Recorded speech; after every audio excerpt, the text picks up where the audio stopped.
rasaas culus ayaa laga maqlayaa qaybo ka mida magaalada Guriceel oo shalay dagaalo culus ay ku dhex mareen ciidamada maamulka Galmudug oo kaashanaya kuwa dowladda federaalka iyo ciidamo taabacsan ururka Ahlusunna wal Jamaaca. Dagaalkii shalay ka dhacay Guriceel waxaa ka dhashay khasaare xoogan iyada oo haatan labada dhinac wali ay ku wada dagaalamayaan gudaha magaalada. Ugu yaraan 20 qof ayaa ku dhimatay halka 40 qof kalena ay ku dhaawacmeen dagaalkii ka dhacay shalay Guriceel kuna dhex marayay ciidanka dowladda iyo kuwa Ahlusunna. sida laga soo xigtay ila wareedi caafimaad iyo sidoo kale saraakiil ka tirsan kuwa ciidanka. Saraakiisha ku dhintay dagaalka waxaa ka mid ahaa taliyihii ciidamada danab ee Galmudug iyo saraakiil kale oo ka tirsan Ahlusunna wal Jamaaca. Xaaladda magaalada Guriceel ayaa maanta waxa ay tahay wili mid aad u kacsan iyadoo la maqlayo rasaas ay dhinacyada isweydaarsanayaan, waxaana sidoo kale lagu soo waramayaa in ciidamada Ahlusunna ay ka dhex dagaalamayaan gudaha degmada Guriceel kadib markii shalay halkaasi laga bixiyay laakiinse ay xalay dib ugu soo rogaal celiyeen magaalada. sidoo kalena waxaa la sheegayaa in ciidamada Ahlusunna ay iyagu gacanta ku hayaan inta badan magaalada. meelaha ugu muhiimsan ee Ahlusunna gacanta ku hayaan waa xaafadaha dhismooyinkooda u badan dhagaxa ama sarta. dagaalkii xoogana ee shalay dhacay wuxuu keenay in dadkii yaraa ee farakutiriska ahaa magaalada ku haray inay isaga barakacaan digay ay ka tirsan yihiin ururkaasi. sidoo kalena ma muuqato wax astaan ah oo muujinaysa in xubnahani ay ka qayb qaadanayeen dagaalada, sida in lagu qabtay hub ama darees ciidan oo ay xiran yihiin. taas beddelkeedna dadka qaar waxa ay sheegayaan in dadkan la soo qabtay yihiin dadkii deegaanka ee guryahooda ilaashanayay. inkastoo dagaalka hadda uu ka yara qabow yahay sidii shalayto, haddana xilli walba waxaa la filan karaa in dagaalada ay xoogaystaan. sababtu waxa ay tahay dowladda federaalka ayaa gurmad xoogan u diraysa degmada Guriceel, halka sidoo kalena Ahlusunna ay helayaan gurmadyo aad u xoogan oo u imaanaya si ay dagaalka ugala qayb qaataan. magaalada ayaa isu beddeshay magaalo colaadeed iyada oo sidoo kalena burbur xoogan uu soo gaarayo guryaha ku yaala magaaladaasi. meesha ugu badan ee hadda la isku hayo waa gacan ku haynta saldhigga degmada, waxaana saldhigga la sheegayaa in labada dhinac uu u dhaxeeyo. lama oga sida ay xaaladda ku dambeyn doonto iyadoo dagaaladii shalaytuna ay ku baxeen dhalinyaro Soomaaliyeed oo labada dhinac ka soo kala jeeday, waxaana dhammaantood ay ahaayeen dhalinyaro dalka muhiim u ahaa.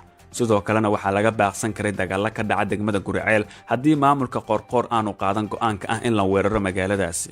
daawada si aad ula socoto wararkii ugu dambeeyay ee Guriceel fadlan nagu soo biir, sidoo kalena muuqaalkan inoo sii sheer garay si uu u gaaro dad badan. mahadsanid.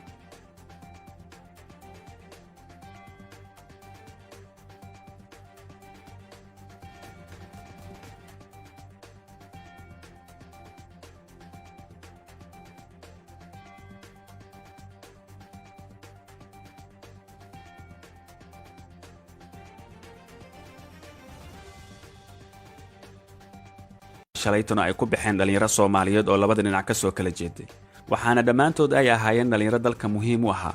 sidoo kalena waxaa laga baaqsan karay dagaalo ka dhaca degmada Guriceel haddii maamulka qoorqoor aanu qaadan go'aanka ah in la weeraro magaaladaasi. daawada si aad ula socoto wararkii ugu dambeeyay ee Guriceel fadlan nagu soo biir, sidoo kalena muuqaalkan inoo sii sheer garay si uu u gaaro dad badan. mahadsanid.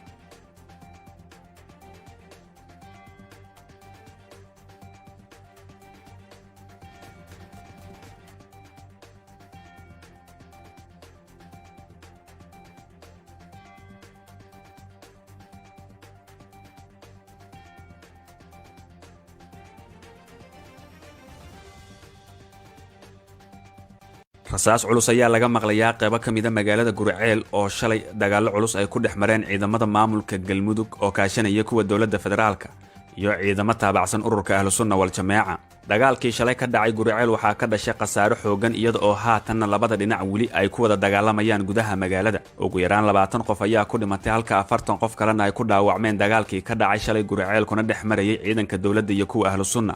sida laga soo xigtay ila wareedi caafimaad iyo sidoo kale saraakiil ka tirsan kuwa ciidanka. saraakiisha ku dhintay dagaalka waxaa ka mid ahaa taliyihii ciidamada danab ee Galmudug iyo saraakiil kale oo ka tirsan Ahlusunna wal Jamaaca.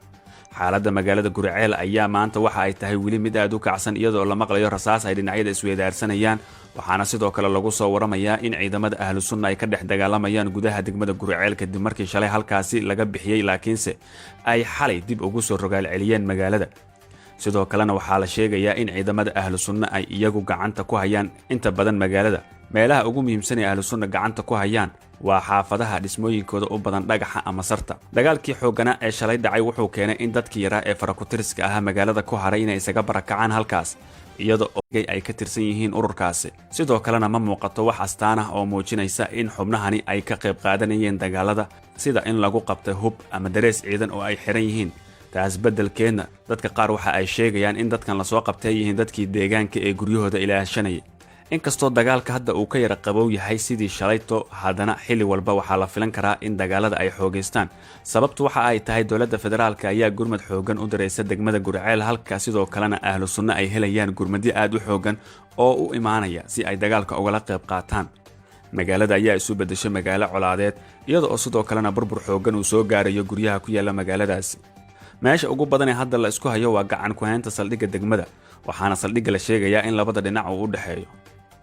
lama oga sida ay xaaladda ku dambayn doonto, iyadoo dagaaladii shalaytuna ay ku baxeen dhalinyaro Soomaaliyeed oo labada dhinac ka soo kala jeeday, waxaana dhammaantood ay ahaayeen dhalinyaro dalka muhiim u ahaa. sidoo kalena waxaa laga baaqsan karay dagaalo ka dhaca degmada Guriceel haddii maamulka Qoorqoor aanu qaadan go'aanka ah in la weeraro magaaladaasi. daawada si aad ula socoto wararkii ugu dambeeyay ee Guriceel, fadlan nagu soo biir, sidoo kalena muuqaalkan inoo sii sheer garee si uu u gaaro dad badan. mahadsanid.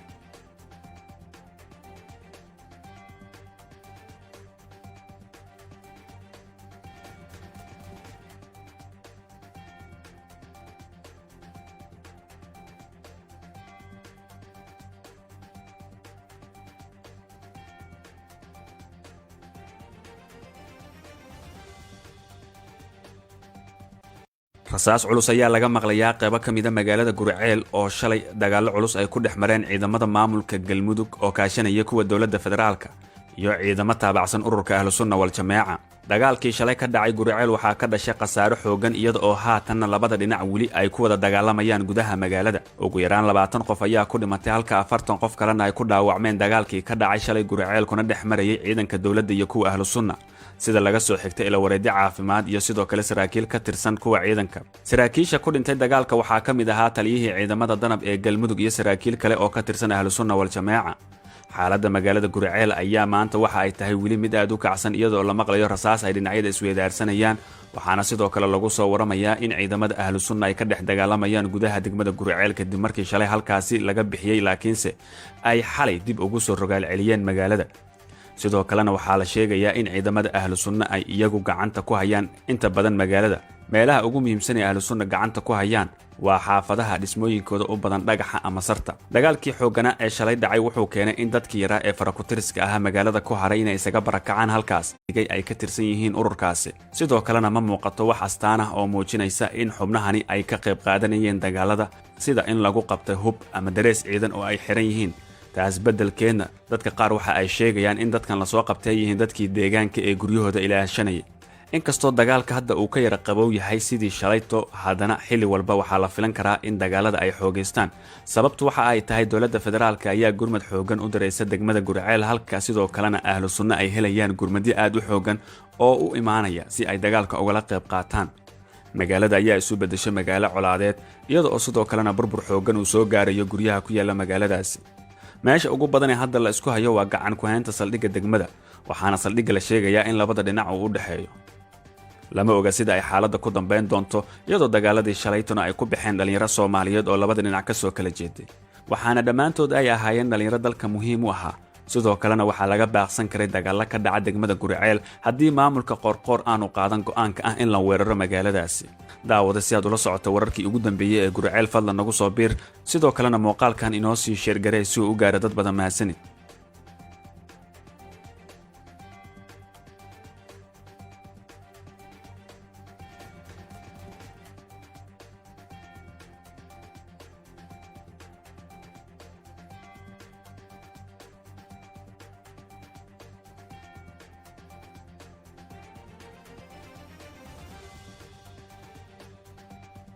rasaas culus ayaa laga maqlayaa qaybo ka mid ah magaalada Guriceel oo shalay dagaalo culus ay ku dhex mareen ciidamada maamulka Galmudug oo kaashanaya kuwa dowladda federaalka iyo ciidamo taabacsan ururka Ahlu Sunna wal Jamaaca. dagaalkii shalay ka dhacay Guriceel waxaa ka dhashay khasaare xoogan, iyada oo haatanna labada dhinac weli ay ku wada dagaalamayaan gudaha magaalada. ugu yaraan 20 qof ayaa ku dhimatay halka 40 qof kalena ay ku dhaawacmeen dagaalkii ka dhacay shalay Guriceel kuna dhex marayay ciidanka dowladda iyo kuwa Ahlu Sunna, sida laga soo xigtay ila wareedyo caafimaad iyo sidoo kale saraakiil ka tirsan kuwa ciidanka. saraakiisha ku dhintay dagaalka waxaa ka mid ahaa taliyihii ciidamada danab ee Galmudug iyo saraakiil kale oo ka tirsan Ahlu Sunna wal Jamaaca. xaaladda magaalada Guriceel ayaa maanta waxa ay tahay weli mid aad u kacsan, iyadoo la maqlayo rasaas ay dhinacyada isweydaarsanayaan, waxaana sidoo kale lagu soo waramayaa in ciidamada Ahlu Sunna ay ka dhex dagaalamayaan gudaha degmada Guriceel kadib markii shalay halkaasi laga bixiyay, laakiinse ay xalay dib ugu soo rogaal celiyeen magaalada. sidoo kalena waxaa la sheegayaa in ciidamada ahlu sunna ay iyagu gacanta ku hayaan inta badan magaalada. meelaha ugu muhiimsan ee ahlu sunna gacanta ku hayaan waa xaafadaha dhismooyinkooda u badan dhagaxa ama sarta. dagaalkii xoogganaa ee shalay dhacay wuxuu keenay in dadkii yaraa ee farakutiriska ahaa magaalada ku haray inay isaga barakacaan halkaas ay ka tirsan yihiin ururkaasi. sidoo kalena ma muuqato wax astaan ah oo muujinaysa in xubnahani ay ka qayb qaadanayeen dagaalada, sida in lagu qabtay hub ama darees ciidan oo ay xiran yihiin. taas beddelkeedna dadka qaar waxa ay sheegayaan in dadkan lasoo qabtay yihiin dadkii deegaanka ee guryahooda ilaashanayay. inkastoo dagaalka hadda uu ka yara qabow yahay sidii shalayto, haddana xilli walba waxaa la filan karaa in dagaalada ay xoogaystaan. sababtu waxa ay tahay dowladda federaalka ayaa gurmad xooggan u diraysa degmada Gurceel, halka sidoo kalena ahlu sunna ay helayaan gurmadyo aad u xooggan oo u imaanaya si ay dagaalka ugala qayb qaataan. magaalada ayaa isu beddeshay magaalo colaadeed, iyada oo sidoo kalena burbur xooggan uu soo gaarayo guryaha ku yaala magaaladaasi. meesha ugu badan ee hadda la isku hayo waa gacan ku haynta saldhigga degmada, waxaana saldhigga la sheegayaa in labada dhinac uu u dhexeeyo. lama oga sida ay xaaladda ku dambayn doonto, iyadoo dagaaladii shalaytuna ay ku baxeen dhallinyaro Soomaaliyeed oo labada dhinac ka soo kala jeeday, waxaana dhammaantood ay ahaayeen dhallinyaro dalka muhiim u ahaa. sidoo kalena waxaa laga baaqsan karay dagaalla ka dhaca degmada Gurceel haddii maamulka Qoorqoor aanu qaadan go'aanka ah in la weeraro magaaladaasi. daawada si aad ula socoto wararkii ugu dambeeyay ee Gurceel, fadlan nagu soo biir, sidoo kalena muuqaalkan inoo sii sheergaree si uu u gaaro dad badan. mahadsanid.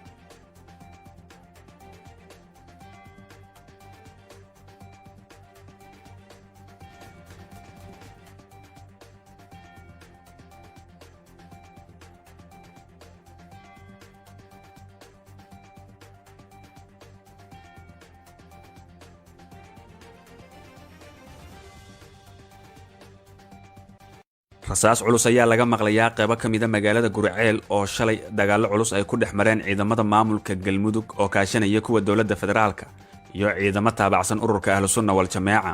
dagaalkii shalay ka dhacay Gurceel waxaa ka dhashay khasaaro xooggan, iyada oo haatanna labada dhinac weli ay ku wada dagaalamayaan gudaha magaalada. ugu yaraan 20 qof ayaa ku dhimatay halka 40 qof kalena ay ku dhaawacmeen dagaalkii ka dhacay shalay Gurceel kuna dhex marayay ciidanka dowladda iyo kuwa ahlu sunna, sida laga soo xigtay ila wareedyo caafimaad iyo sidoo kale saraakiil ka tirsan kuwa ciidanka. saraakiisha ku dhintay dagaalka waxaa ka mid ahaa taliyihii ciidamada danab ee Galmudug iyo saraakiil kale oo ka tirsan ahlu sunna wal jamaaca.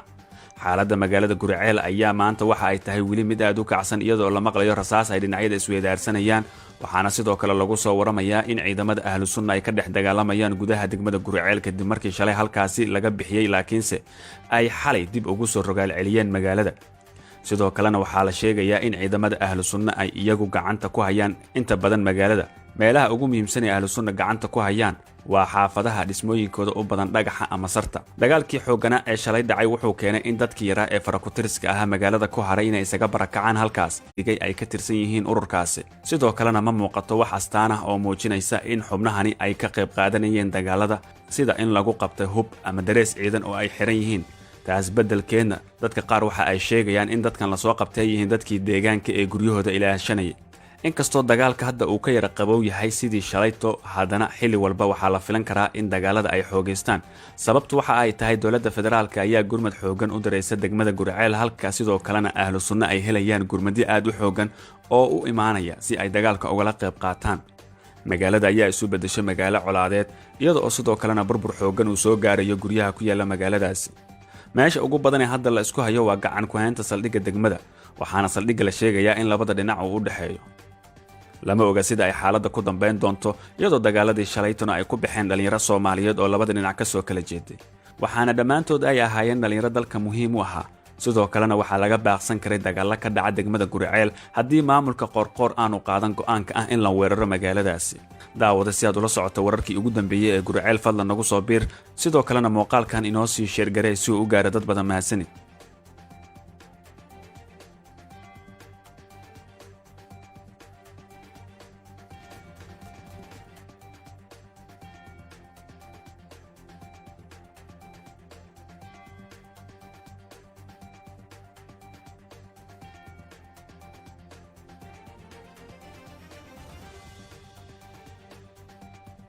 rasaas culus ayaa laga maqlayaa qaybo ka mid ah magaalada Gurceel oo shalay dagaallo culus ay ku dhex mareen ciidamada maamulka Galmudug oo kaashanaya kuwa dowladda federaalka iyo ciidamo taabacsan ururka ahlu sunna wal jamaaca.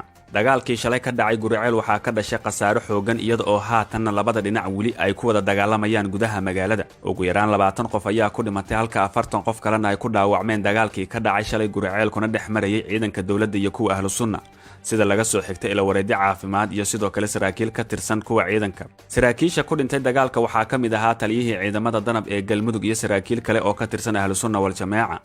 xaaladda magaalada Guriceel ayaa maanta waxa ay tahay weli mid aad u kacsan iyadoo la maqlayo rasaas ay dhinacyada isweydaarsanayaan, waxaana sidoo kale lagu soo waramayaa in ciidamada ahlu sunna ay ka dhex dagaalamayaan gudaha degmada Guriceel kadib markii shalay halkaasi laga bixiyay laakiinse ay xalay dib ugu soo rogaal celiyeen magaalada. sidoo kalena waxaa la sheegayaa in ciidamada ahlu sunna ay iyagu gacanta ku hayaan inta badan magaalada. meelaha ugu muhiimsan ee ahlu sunna gacanta ku hayaan waa xaafadaha dhismooyinkooda u badan dhagaxa ama sarta. dagaalkii xoogana ee shalay dhacay wuxuu keenay in dadkii yaraa ee farakutiriska ahaa magaalada ku haray inay isaga barakacaan halkaas ay ka tirsan yihiin ururkaasi. sidoo kalena ma muuqato wax astaan ah oo muujinaysa in xubnahani ay ka qayb qaadanayeen dagaalada, sida in lagu qabtay hub ama darees ciidan oo ay xiran yihiin. taas beddelkeedna dadka qaar waxa ay sheegayaan in dadkan lasoo qabtay yihiin dadkii deegaanka ee guryahooda ilaashanayay. inkastoo dagaalka hadda uu ka yara qabow yahay sidii shalayto, haddana xilli walba waxaa la filan karaa in dagaalada ay xoogaystaan.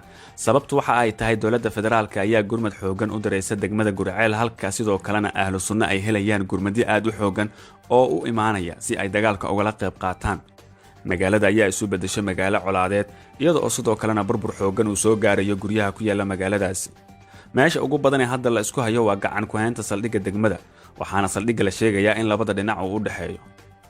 lama oga sida ay xaaladda ku dambayn doonto iyadoo dagaaladii shalaytuna ay ku baxeen dhalinyaro Soomaaliyeed oo labada dhinac ka soo kala jeeday, waxaana dhammaantood ay ahaayeen dhalinyaro dalka muhiim u ahaa. sidoo kalena waxaa laga baaqsan karay dagaalo ka dhaca degmada Guriceel haddii maamulka qoorqoor aanu qaadan go'aanka ah in la weeraro magaaladaasi. daawada si aad ula socoto wararkii ugu dambeeyay ee Guriceel fadlan nagu soo biir, sidoo kalena muuqaalkan inoo sii share garee si uu u gaaro dad badan. mahadsanid.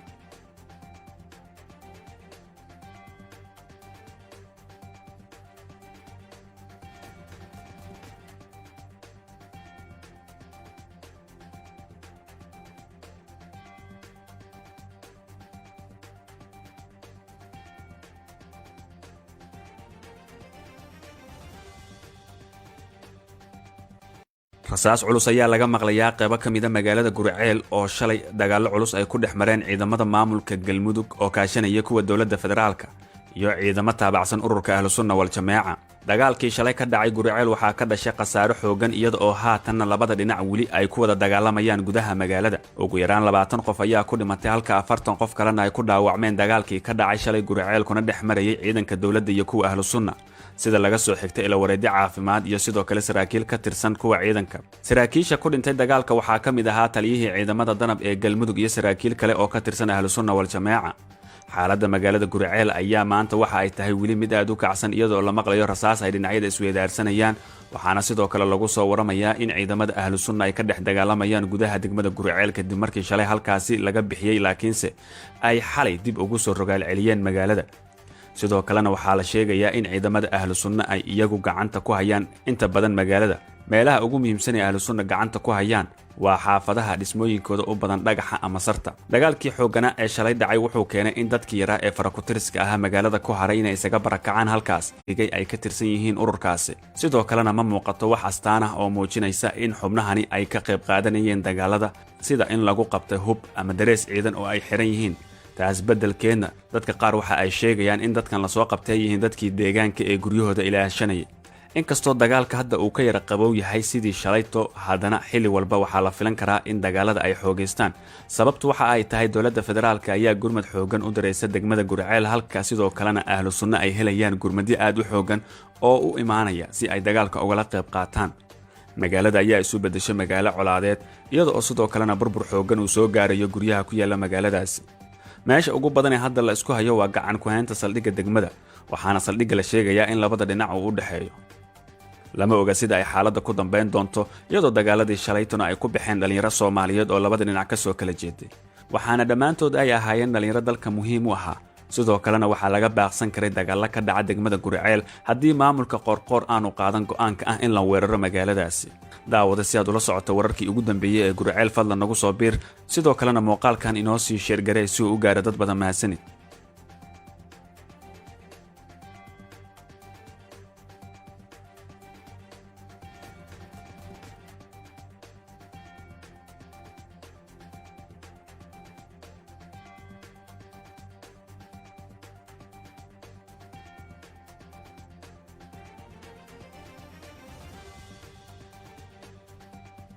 rasaas culus ayaa laga maqlayaa qaybo ka mida magaalada Guriceel oo shalay dagaallo culus ay ku dhex mareen ciidamada maamulka Galmudug oo kaashanaya kuwa dowladda federaalka iyo ciidamo taabacsan ururka Ahlusunna wal Jamaaca.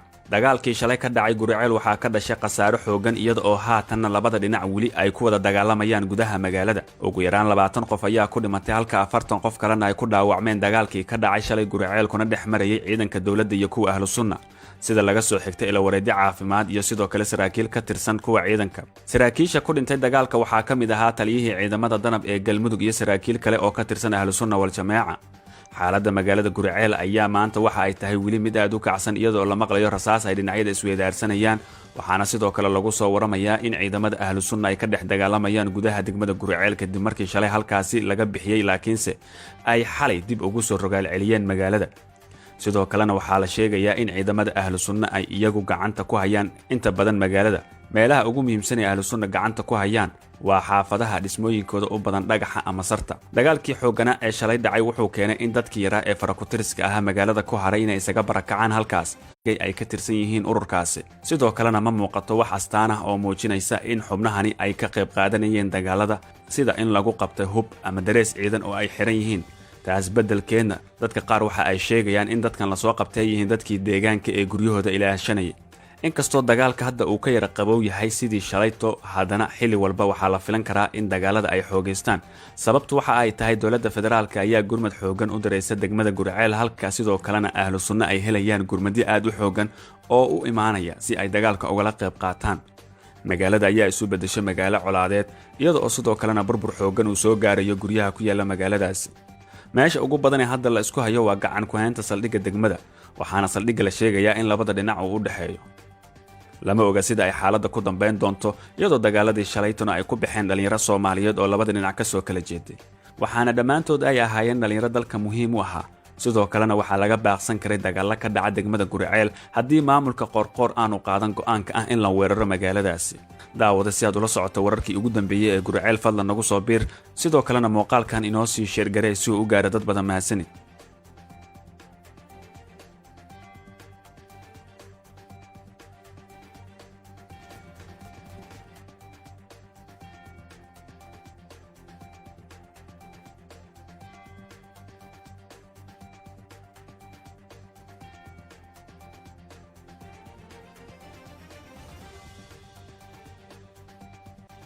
rasaas culus ayaa laga maqlayaa qaybo ka mida magaalada Guriceel oo shalay dagaallo culus ay ku dhex mareen ciidamada maamulka Galmudug oo kaashanaya kuwa dowladda federaalka iyo ciidamo taabacsan ururka Ahlusunna wal Jamaaca.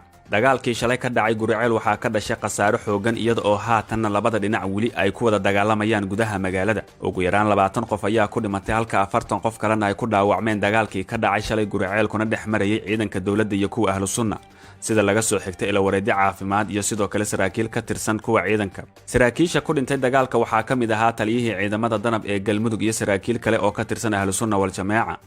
Xaaladda magaalada Guriceel ayaa maanta waxa ay tahay weli mid aad u kacsan iyadoo la maqlayo rasaas ay dhinacyada isweydaarsanayaan, waxaana sidoo kale lagu soo waramayaa in ciidamada Ahlusunna ay ka dhex dagaalamayaan gudaha degmada Guriceel kadib markii shalay halkaasi laga bixiyay laakiinse ay xalay dib ugu soo rogaal celiyeen magaalada. Sidoo kalena waxaa la sheegayaa in ciidamada Ahlusunna ay iyagu gacanta ku hayaan inta badan magaalada.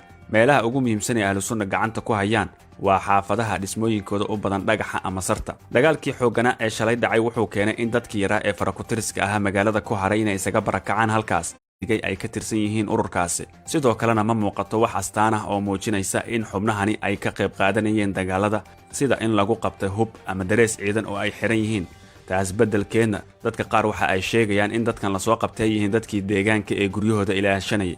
Inkastoo dagaalka hadda uu ka yara qabow yahay sidii shalayto, haddana xilli walba waxaa la filan karaa in dagaalada ay xoogaystaan. Sababtu waxa ay tahay dowladda federaalka ayaa gurmad xoogan u diraysa degmada Guriceel, halka sidoo kalena Ahlusunna ay helayaan gurmadyo aad u xoogan oo u imaanaya si ay dagaalka ugala qayb qaataan. Magaalada ayaa isu beddeshay magaalo colaadeed iyada oo sidoo kalena burbur xoogan uu soo gaarayo guryaha ku yaala magaaladaasi. Meesha ugu badan ee hadda la isku hayo waa gacan ku haynta saldhigga degmada, waxaana saldhigga la sheegayaa in labada dhinac uu u dhaxeeyo. Lama oga sida ay xaaladda ku dambeyn doonto iyadoo dagaaladii shalaytuna ay ku baxeen dhalinyaro Soomaaliyeed oo labada dhinac ka soo kala jeeday, waxaana dhammaantood ay ahaayeen dhalinyaro dalka muhiim u ahaa. sidoo kalena waxaa laga baaqsan karay dagaalo ka dhaca degmada Guriceel haddii maamulka Qoorqoor aanu qaadan go'aanka ah in la weeraro magaaladaasi. daawada si aad ula socoto wararkii ugu dambeeyay ee Guriceel fadlan nagu soo biir, sidoo kalena muuqaalkan inoo sii share garee si uu u gaaro dad badan mahadsanid.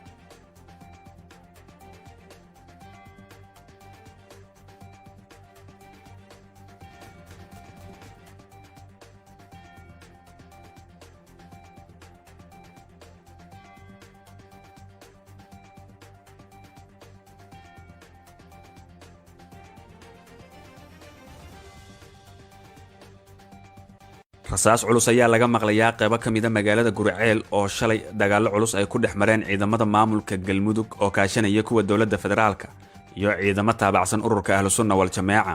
dagaalkii shalay ka dhacay Guriceel waxaa ka dhashay khasaare xoogan iyada oo haatanna labada dhinac weli ay ku wada dagaalamayaan gudaha magaalada. ugu yaraan 20 qof ayaa ku dhimatay halka 40 qof kalena ay ku dhaawacmeen dagaalkii ka dhacay shalay Guriceel kuna dhex marayay ciidanka dowladda iyo kuwa Ahlusunna, sida laga soo xigtay ila wareedyo caafimaad iyo sidoo kale saraakiil ka tirsan kuwa ciidanka. saraakiisha ku dhintay dagaalka waxaa ka mid ahaa taliyihii ciidamada danab ee Galmudug iyo saraakiil kale oo ka tirsan Ahlusunna wal Jamaaca. xaaladda magaalada Guriceel ayaa maanta waxa ay tahay weli mid aad u kacsan iyadoo la maqlayo rasaas ay dhinacyada isweydaarsanayaan, waxaana sidoo kale lagu soo waramayaa in ciidamada Ahlusunna ay ka dhex dagaalamayaan gudaha degmada Guriceel kadib markii shalay halkaasi laga bixiyay laakiinse ay xalay dib ugu soo rogaal celiyeen magaalada. sidoo kalena waxaa la sheegayaa in ciidamada Ahlusunna ay iyagu gacanta ku hayaan inta badan magaalada. meelaha ugu muhiimsan ee Ahlusunna gacanta ku hayaan waa xaafadaha dhismooyinkooda u badan dhagaxa ama sarta. dagaalkii xoogana ee shalay dhacay wuxuu keenay in dadkii yaraa ee farakutiriska ah magaalada ku haray inay isaga barakacaan halkaas ay ka tirsan yihiin ururkaasi. sidoo kalena ma muuqato wax astaan ah oo muujinaysa in xubnahani ay ka qayb qaadanayeen dagaalada, sida in lagu qabtay hub ama darees ciidan oo ay xiran yihiin. taas beddelkeedna dadka qaar waxa ay sheegayaan in dadkan la soo qabtay yihiin dadkii deegaanka ee guryahooda ilaashanayay. inkastoo dagaalka hadda uu ka yara qabow yahay sidii shalayto, haddana xilli walba waxaa la filan karaa in dagaalada ay xoogaystaan. sababtu waxa ay tahay dowladda federaalka ayaa gurmad xoogan u diraysa degmada Guriceel, halka sidoo kalena Ahlusunna ay helayaan gurmadyo aad u xoogan oo u imaanaya si ay dagaalka ugala qayb qaataan. magaalada ayaa isu beddeshay magaalo colaadeed iyada oo sidoo kalena burbur xoogan uu soo gaarayo guryaha ku yaala magaaladaasi. meesha ugu badan ee hadda la isku hayo waa gacan ku haynta saldhigga degmada, waxaana saldhigga la sheegayaa